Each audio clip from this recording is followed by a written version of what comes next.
अभी अभी मुझे ये खबर सुनाई सबा ने, मेरी याद में जो चांद निकला था वो आफताब हो गया। मेरी हसरत में शिद्दत थी इस कदर मेरी जान कि सेहरा में जो कुआं था वो सराब हो गया।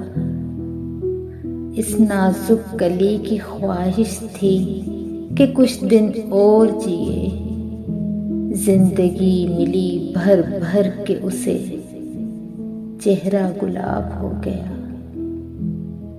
मैं मुशरिक था तो मेरी बुत परस्ती पे सर्जनिश करते, मुझे अंदर से इतना जलाया तुमने कि चेहरा महताब हो गया।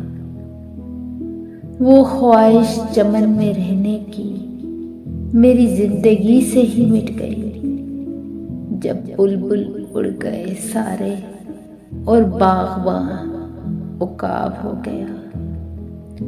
अभी जिंदा हूं, मरा नहीं कि तुम आए हो मुंह देखने। मेरी लाश में सांसें बाकी हैं और शुरू हिसाब हो गया।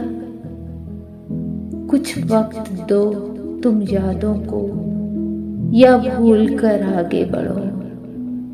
आबिद को गम से निकाल दो कि अब गम बेहिसाब हो गया।